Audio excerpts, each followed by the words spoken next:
Salisu Isa. Sunana Saifullahi Salisu Yazid Kazauri. Sunana Fahad Harazimi. Sunana Abba Ali Ado. Sunana Aisha Adamu Rufai. Sunana Abdullahi Bashir. Sunana Sha'ibul Alha. Sunana Comrade Habib Masanawa. Sunana Abba Bashar Dairu. Ina kira ga matasanmu. Ina kira ga matasa. Ina kira ga matasa. Ina kira ga matasa. Ina kira ga 'yan uwan mata. Ina kira ga matasa. Ina kira ga matasa. Ina kira ga 'yan uwana matasa. Ina jan hankali 'yan uwana matasa.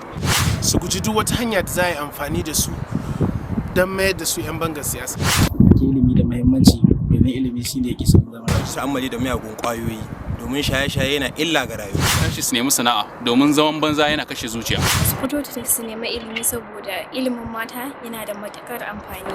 Su guji aikata miyagun laifuka kamar su fyaɗe, kidnapping da sauran manyan laifuka. Bawa hukumomin tsaro haɗin kai da goyon baya domin tabbatar da tsaro a ƙasa baki ɗaya. Fito masu biyayya ga iyaye da sauran na gaba da su. Shigo kungiyoyi irin namu na matasa, saboda shigowa kungiyoyi irin namu na matasa yana sa matasa su samu yanci. Wannan sako ne daga ofishin shugaban kwamitin yada labarai na wannan kungiya wato Ishaq Abubakar Dutse tare kuma da haɗin gwiwar Mungiyaji Studio.